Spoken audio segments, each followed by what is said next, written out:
like to turn the meeting over to Chief Johnny Johnson, USS San Francisco. Standing up. Thank you. Welcome, everybody. I'm so thrilled that you're all here with me. I hope I'm talking loud enough so you can hear me on both walls. Yes. I will be talking about several different things. One of them is Rosie the Riveter, but I'll come back to that in a second or two, and I'll be asking John Egan, several different questions as we move along, because I want his story to be part of mine. Now, when I make a presentation of this particular event, I usually always start off by saying, remember guys, 3 years, 8 months, and 8 days after Pearl Harbor, Japan signed unconditional surrender. How did that happen? How did that happen? The women went to work, and a lot of those was River the Rosie. Rosie Riveters. Now then, Rosie the Rivers, when my war was over, and I was all done with the military, and I've been wound up in San Diego with the Prudential Insurance Company for a number of years, I met a young lady who was a Rosie the Riveter. That's what she did for about 5 or 6 or 7 years in San Diego. I fell in love. She was a beautiful gal. I married her. 7 years later, the poor gal died. I had 2 daughters, gorgeous daughters, that love me every day of the day, and they have children. So when I see a picture of Rosie the Riveter, my heart goes right back to Rosie the Riveter, because they're the ones that helped us win the war. Now then, moving on to some other things that are sharing with you, we're going to be talking about Pearl Harbor and the war and things that make a big difference. Remember this, 3 years, 8 days, and 8 months after the Pearl Harbor, the Japanese signed unconditional surrender. And if you want to read more about that, the book you should be reading is this one right here. You can get one easy. You saw it on the TV. This is a good book to read, and this is the one that O'Reilly printed and sells on the TV today on the Fox News. I have my only copy. Anyway, What's the title of it? Rising Sun, Killing the Rising Sun. That's the name of the book. And that one is it's about the years of 1943 and 44. No, 44 and 45. Everything before that is involving John Egan, and he's right here on my left-hand side. John, please stand up. All the way up, too. The Marines, stand up. Thank you, John. Thank you. John, while you're standing up, tell us a little bit about how it happened that you joined the Marines from Chicago. Please, a short one. Do what? Tell us about how you joined the Marines in Yeah. Chicago. I had to get out of Chicago because I was experiencing social adjustment problems. And how old were you, John? 15, and I lied about my age and convinced them I was 17 going on 18 with the help of my dad, who died in a veterans hospital. He got shot up in the First World War. So I just made it by hair. You had to be 5 feet 10, all your teeth, perfect vision, 140 pounds. And when the Depression was down, it was difficult to get food, so I jammed what I could down there and made it just by 1/4 of an ounce. And then they took, and no brains.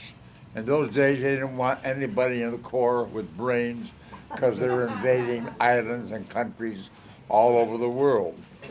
And then they said, the corpsman said, all right, you made it, he says, and he gave me a vial to go into the loo, or the head, and give him a specimen of my urine. Well, I got in, I was so excited. I had to borrow some from the guy next to me. And I swear if I ever encounter him again, I'll return the favor. Thank you, John. Don't give away too much because I have a lot of questions from Johnny Egan. Let me go on a little bit more. I want to talk about some of the things that happened at Pearl Harbor. Pearl Harbor happened, of course, and there's a book here, there's a story here that we're going to be passed around. It's written by Heber Holbrook. Heber Holbrook was a very fine man, and he and John Egan shared something together at the Battle of Guadalcanal. They were both wounded and carried off to San Francisco in stretchers. Heber Holbrook was a corpsman at Pearl Harbor, and he was one that helped taking care of various men who were wounded and died at Pearl Harbor. Heber Holbrook. A copy of this is available for you to take home and read about Pearl Harbor that he wrote. It's his words, not mine. I just printed it again to pass out to everybody here. And Now, Chief, he is also a member of this chapter. he's a member of Lives this up in chapter. Dixon. He's a very, very fine guy. And he lives in Dixon, up in Dixon. And he's getting up in the years now, so I'm not sure just how he's doing in health. But I think he's still alive and doing just fine. And so we're all doing just fine. Now I'm pushing 80, 95 in another few months, another few days. And that's just pushing pretty hard. Anyway, we'll go on from there just a little bit, but Pearl Harbor happened. And so John is going to tell us a little bit about what he was doing on the U.S. San Francisco, which was right in the Pearl Harbor activities. And as that particular happened, I was getting ready to go ashore to Waikiki Beach and see all the girls laying in the sand because it's Sunday morning. And it was my duty to go to shore. Well, anyhow, I'm getting a cup of coffee in the stern, and all the ships, airplanes began flying by. And I looked at one of those, and he was flying kind of low, and he had his eye on something else. And the first pilot came by, and I waved at him, "Welcome aboard." He didn't wave back because he had his eye on Arizona. Now, at that particular John Egan was there, and I'll turn this over to him for a few minutes to tell us a little bit about his experience on the San Francisco. John, your turn. Please stand up. Okay. What am I going to talk about? Pearl Harbor. Oh, yeah. I won't tell any lies because it's Sunday, and I got the Mother Superior there taking down notes, and I'll burn my ass in hell. Yeah, I was a sergeant of the guard aboard the USS San Francisco. We marched out to the fantail, 5 Marines with their rifles, and the field music, we call buglers field music, and a quartermaster with the standards, and we were standing by at the fantail, and the battleship row wasn't that far away, and in through the gut in the Aiea Heights, they had a passageway, a river, came these Japanese warplanes, and with the torpedoes aimed for the battleships. And one of the Marines said, "They're Germans." He had no idea about the industry. All right, we had where we were lucky, no one was killed on the ship then. I sent the Marines we had over to the USS New Orleans, and there was a chaplain aboard the New Orleans that was helping load the guns, and he said something like, "Praise the Lord and pass the ammunition." And if some of you know, a song was written about that. Yes. Okay, I'll tell you where we were lucky. Oh, there was nothing on the ship. It was all in 2 boxcars on the dock. Being Sunday, I guess they were slow hauling it away. We were lucky because there was an enormous crane that straddled the pier. It was lifting the 3-inch guns off from above the bridge and from the fantail, replacing them with what they call pom-poms, 1.1. And so, as I said, there was all I had was the key to the Marine Armory. We had a few machine guns there. So, believe it or not, I had a few of the Marines take them up to above the navigation bridge, and we couldn't fire them with the tripod, so the welders welded the swivel onto the metal barrier, and we were able to fire some weapons. But what really amazed me was that the crane received a hit. It was right above the boxcars, and luckily it avoided it blowing up, or it had blown all of us over. Everyone. So, thank you. Stand up yet, John. Not through with Oh. you. One more question, John. Another lie? Don't lie no more. Tell the truth. One more question. What happened to San Francisco immediately afterwards? Well, it didn't happen right away. It took us 4 or 5 days to get the damn thing ready to go again. Yeah. Out to sea. And where did we go the first trip out? You remember the island, and you remember the way we went out of the main gate of Pearl Harbor with all the speed. because there's submarines waiting out there. Explain that a little bit, John. The first island? The first was island a- was what? That wasn't Coney Island, was it? That was a Coney Island. I can't remember the first island. We hit so many islands. The very first time, what was the first war with Pearl Harbor after Pearl Harbor, as far as we were concerned, with the U.S. San Francisco? Wake Island. Remember? He doesn't remember Wake Island. The mind's gone. Wake Island. Old We're age. going out of the San Old age, Francisco. faulty jeans, and cheap Yeah, booze. don't go away because I got more questions than you. Stand up. So as you move along, I want to hear what John has to say. But moving along, I remember going out of the harbor, Pearl Harbor, in about 2 or 3 days to go to Wake Island because Wake Island was heavy under attack from Pearl Harbor, from Japanese. As we rushed out, we knew there were submarines waiting for us. So that meant the ship had to go out pretty much at full speed or very, very light, high speed. And going out of that harbor at high speed caused a lot of waves on both sides, and the ship and the buildings on both sides would get waves from the shore. So that happened. So we got notoriety as making all the waves on both sides. And Wake Island was the first place we went. And after Wake Island surrendered after we were there for a couple of days. We couldn't do any good there. And when they surrendered, we had to head back to Pearl Harbor, which we did. And then we went from there to Pago Pago. Do you remember Pago Pago, John? Oh, yeah. See, he does remember some things. I remember the Remembers girls, a lot. the skirts, yeah. Okay. And then after Pago Pago, we keep on going down, south, south, south. And we went to the Battle of Auckland, a big battle on Queen Street in Auckland. Auckland, New Zealand. Yeah. John was there. He can tell you all about it. Please do. No. Well, one of the, I guess, sailors addressed one of the local soldiers as limey. That's what they use in England. The guy hit him, and that was one of the biggest battles that we saw in the South Pacific, Queen Street. I got away from it.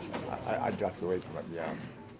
Thank you, John. Thank you, yeah. You told all about Battle of Auckland, New Zealand. Auckland, New Zealand. Yeah. He's the historian, I'm the hysterian. Well, anyway, there was the Marines all give a big parade. And he was part of the parade, all colored up in Auckland. What was important about Auckland, because they were worried about being invaded by Japan, which was the plan of Japan, take over Australia and New Zealand. And so they were very, very thrilled to see a ship come in there with 17 cannon barrels. San Francisco had 17. And when we docked right downtown, like downtown San Francisco, we docked downtown, and we went ashore. All the girls in town came to take you home to dinner. One grabbed me by the arm, and on one side, and one on the other, and I had to surrender to one, and so I went to her house for dinner that night. Anyway, she was a lovely lady, and I never will forget all the little girls. Why were they so anxious? Because most of the men, young men in New Zealand, in Auckland, New Zealand, were in London getting ready to fight Hitler. And so consequently, they were very welcome to see some sailors come down. When we get aboard the dinner that night, when we get to this house, this lady's, and they invited all the neighbors around to come and see this kid.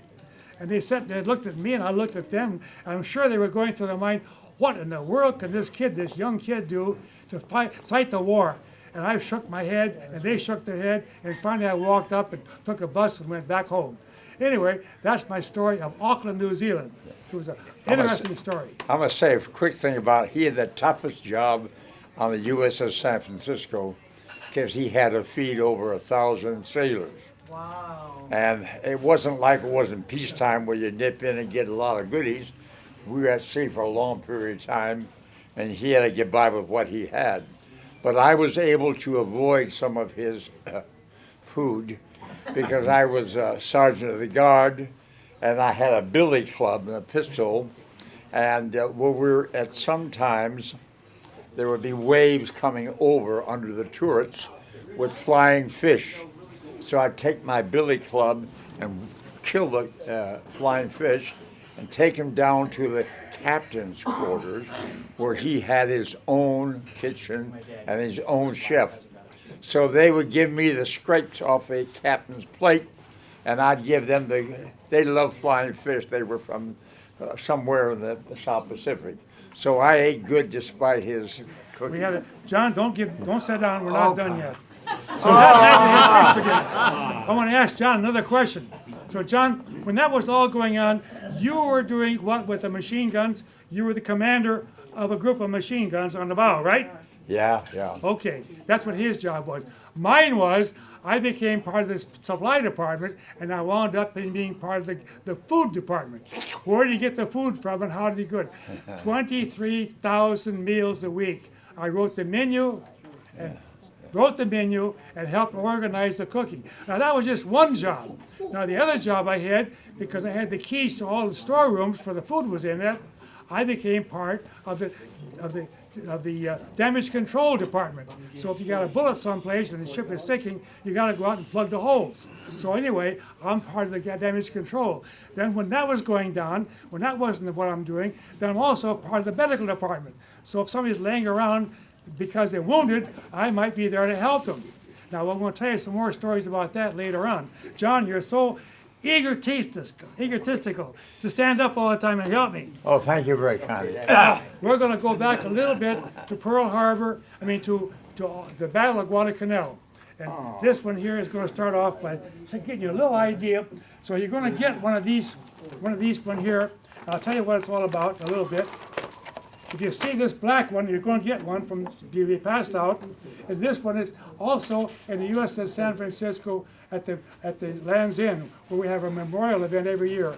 This is all about the Battle of Guadalcanal and what happened. And John Garvey will read just a little bit of this because I'm not very good at reading. Stand up, John, and please read this just a little bit, that first paragraph.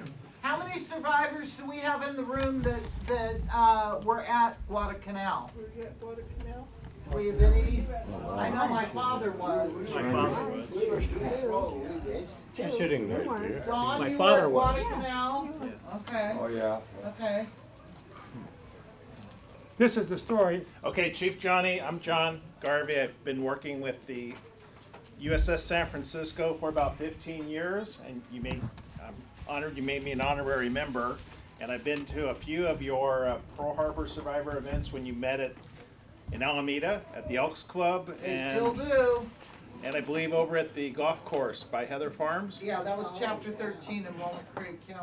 Well, anyhow, I think most of you have been out to the monument near the Cliff House, right? Yeah. This is a memorial plaque. I've been recruited by Johnny not to read the whole thing. It's No, just that first paragraph.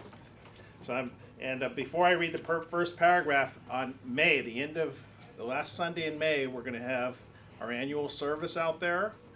And then this November at Mare Island Museum, we're going to have the 75th anniversary of this naval action. So put that on your calendars, okay? And more information will be coming out about that. I'm very thankful I didn't have to ever go to war. Some of these places in this first paragraph you're going to have me read, I can't even pronounce. So Well, I can't read it. This is the beginning. At Battle of Guadalcanal, this gives you some idea of all the different countries Japan at that time had invaded, and they were conquered by Japan. So this is what our war was all about.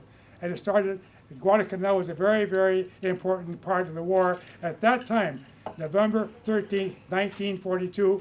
And at that time, let me also say we had 1,000 men and 100 and some officers, and a few Marines.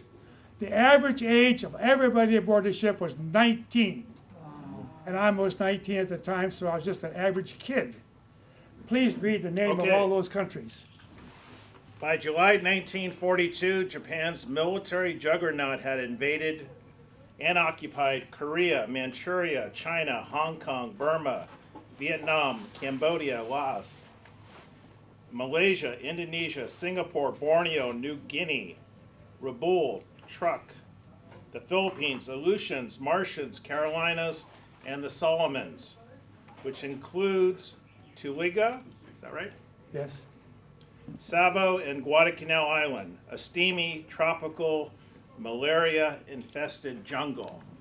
Thank you, John. Thank you. Wow. That just gives you some idea of what the war was all about. And how we won the war is really a miracle and we needed all those riveters making airplanes because we needed every single one of them. Now, moving on a little bit more towards Guadalcanal.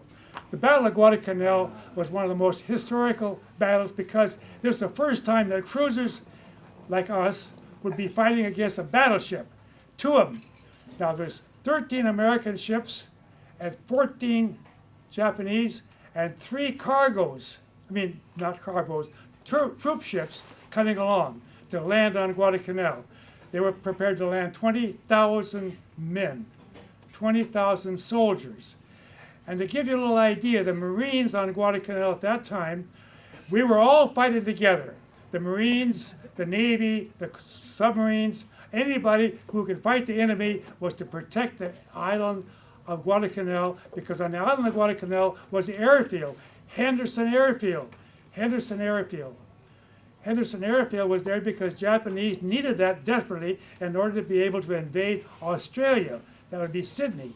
And then in Perth, be the west part, we're the eastern part, and then the north, they could invade from all 3 sides. And of course, that was the big plan of taking over Australia and New Zealand. They needed that airfield, and we were there with the San Francisco. John was aboard, and we were there to help the Marines land on August the 7th, 1942. That was early. And it was, so that's when the Marines landed, and they immediately captured the airfield.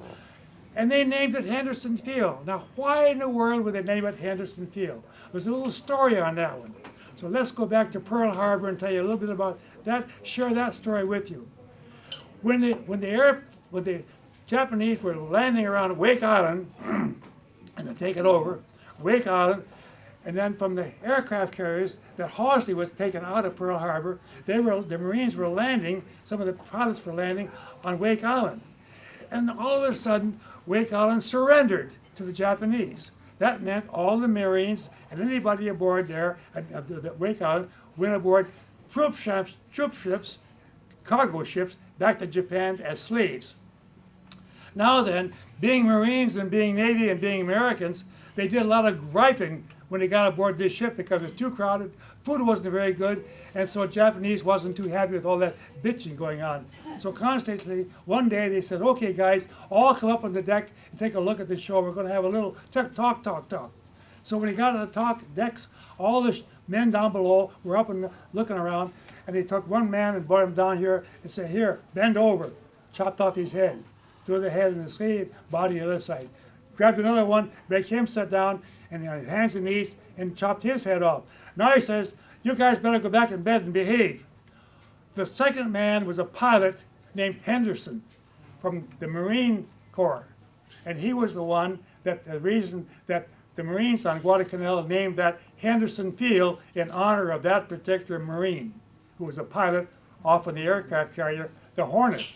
The Hornet was the aircraft carrier that Admiral Halsey was in command of at that time, and as you know, the Hornet was the one that went to Japan shortly after Pearl Harbor, and they landed. The Obamas landed off the ship. The Army did. Doolittle. Now then, let's go back a little bit more to the activities in Pearl Harbor and in Guadalcanal, and so consequently, that particular war went on, and then all of a sudden. We weren't doing too good. We were kind of losing the war all the time. And then Japan decided that they would come down with 2 big battleships and they'd take over Guadalcanal because that was an easy thing for them to do. Little did they know that the Americans were going to put together a new crew. It was the U.S. San Francisco, 2 more cruisers, and that was about the size of it, and then there's destroyers and so on. Okay, that's the way the war started, and it started in the middle of the night. But before it started, Admiral Callahan was appointed to be the new officer aboard the San Francisco, and this was his baby, this war baby, because he wanted to have some action. Admiral Callahan was a very close friend of President Roosevelt. That's just for history a little bit. But let's go back a little bit to Halsey. Bull Halsey they called him, and he became very, very famous. I'll tell you a little bit about Bull Halsey. He was the commander of a group of 3 aircraft carriers, and his was a Hornet right at the Pearl Harbor time, but they came out of Pearl Harbor and enslaved the aircraft carriers. And so when this Admiral Callahan became the commander of that particular ship, also Halsey became the overall commander of the activities in the war. MacArthur wanted to be that job, but the military personnel appointed Halsey. And I remember, John remembers this particular time because he was there on the San Francisco, and over the speaker system, Halsey made a presentation. We heard it aboard the ship. Guess what he said? What he said to me, he said, oh, not to me, but all of us, he said, we're going to give half of the Pacific to the Japanese. Half of it. Half of it. They get the bottom half, we keep the top half. On top of that, you guys know where their ships belong. Make certain that's where they go. Now, man, we thought that's the kind of man we want. Somebody with enough guts to do something worthwhile. So we fell in love with Halsey, and he did a good job all along for the rest of the war. And I'll repeat that one. He told us on the speaker system, we give half of the Pacific to the Japanese. Half. The bottom half, we keep the top half. Isn't that a marvelous? So that goes on. Now then, so this big battle started in the middle of the night, and of course at that particular time, on that score, we're not going to go into all the details, but there's an awful lot of stuff here about it. And John, and let's put it this way. We got 1,000 men aboard, and my job was we getting shots by the battleships. Every time they get a slug from the Japanese battleship, it started to fire. So we had some 20 little fires going on all the time. So being part of the damage control, I'm part of putting out the fires. John is part of shooting at them. And so we're both doing the best we possibly can. Now we have over 100 men, 140 or 50 of them wounded, and another 120 killed. John was one of the wounded. Heber Holbrook was one of the wounded. And I'll tell you a little story about a man that's wounded. So I'm there in the middle of an area, you might say, in front of the post office, which is a little opening place that goes into the officers' quarters and out the well deck. And from the deck up above, this man, this poor kid, he was wounded, and he was brought down and dropped on the floor. And there I was, trying to help him a little bit. And he was crying. He was hurting very much. He said, "Where's my mama? Where's my mama?" And I felt so sorry for the little kid. He was a young man, my age. I put my arms around him and tried to help him a little bit. He said, "Call my mommy, call my mommy." And he gave me the phone number, so and so and so. And I said, "Give me that number again so I can write it down." So he gave me the number again. I couldn't write it down in the middle of the dark. I didn't have no pencils, but he thought I did anyway. You know, about an hour or two later, he died. I never did forget that man.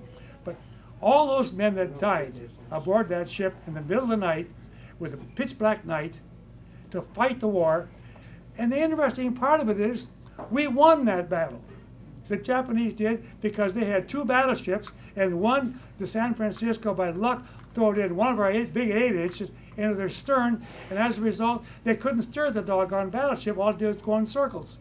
And the other one decided to go home, to truck, and turn around and go back and carry the troop traps with them. Well, that didn't do too much, because by that time, our part of it, the war was just about over. But nonetheless, as this battleship, the Hiroshima, was going back to truck, the Washington came aboard, USS Washington. That's a new battleship that we had that understood radar. The captain aboard that ship, Admiral Lee, he was very, very alert on how the radar worked. That was a new thing in the war. We didn't have it aboard our ship, the radar, but they did. And they could take a picture of that battleship before they got there. And the Washington had 16-inch guns, big ones. So they plopped a couple of them in the black night, and first thing you know, they knew exactly where the ship was, and they sank that doggone thing with over 2,000 men aboard. That was how the war was won, piece by piece by piece. So I take that up, and I end it with that. And John, you want to have some more comments before I say goodbye and good night? No, they're all falling asleep. He's falling asleep. It's like normal. Stop snoring, Thank you for your please. time, and be sure and get 2 of these. We'll pass them out. Whatever's left over, you can keep for later on. Thank you very much. You make a nice professor. Chief Johnny, you remind me of one of our Pearl Harbor Survivor chapter members who has passed on. His name was Hank Freeze, USS Detroit. Yes. And he would tell us stories, And he would always preface it by, "You will not read this in a history book." And thank you for sharing things that we will not be able to find in a history book. And John, I don't know why you were in such a hurry to sit down, considering the fact you're going to be Late. sitting on an airplane tomorrow for over 10 hours. Yeah. So, yeah, John is, used to be a regular member of our chapter 13, and also chapter 5. He and his lovely wife Pat, have moved outside of London, England, and John has graced us with his attendance today, along with Pat. You can just see him right there. Thank you. Thank you. And again, they will be flying home tomorrow, so we wish you a very safe journey back to England tomorrow, and thank you for coming today. Merci beaucoup. Thank you. Any questions before we move on to our regular agenda? Okay, moving right along. At the end of the month, I'll be flying out to Arizona, Tempe, Arizona, to attend the Sons and Daughters of Pearl Harbor Survivors National E-Board meeting. The last couple of months, I've been gearing everybody up for this, and I've asked for if anyone has any suggestions, compliments, or complaints that they would like me to bring before the national board. And some of you have emailed me. Don, you have a question? May I make a comment about this? Yes, absolutely, Don. In December, I was privileged to go to the 75th at Hawaii with the group, the Greatest Generation Foundation. The head man of that organization is Tim Davis, an Australian. I asked Tim, what is an Australian doing nice things for American servicemen? And he said, no, he was not part of the war or anything like that. But he says in his research when he lived in Australia, I think he's an American citizen now, but he found out that without the Americans and the British, that Australia and New Zealand most likely would be Japanese. The invasion of those two islands was planned within a few days from when it was. So Tim Davis has come to this country and taken over the job of helping World War II servicemen go back to places, and as does the honor flight for Washington. I'll add a little bit to that, but it's actually correct. John Stevenson, Lieutenant Colonel from the Marine Corps, he was at Pearl Harbor, of course. He was also the last military officer to leave Okinawa, and atomic bombs and all this is another story.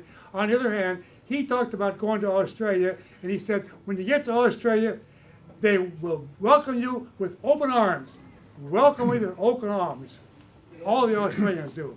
Yes, yes.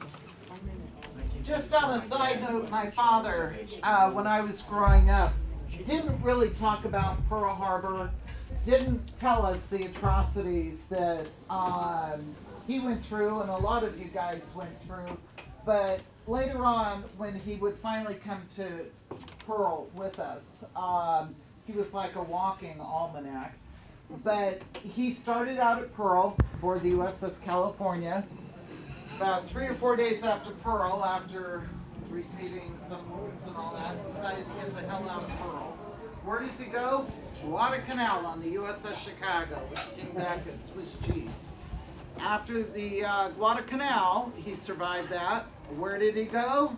Leyte Gulf on a little DD 532 called the USS Harriman. It is absolutely amazing how you men have survived and to be able to live and tell your stories firsthand. And I think a round of applause for our survivors. Thank you very, very much. Let me also add to a little bit what you just said. It's difficult for us to tell our kids what we did, but we can tell each other because you all had some experiences of this nature, and so we have something to talk about. That's what reunions are all about. You get together, and consequently, you can relive some of these experiences.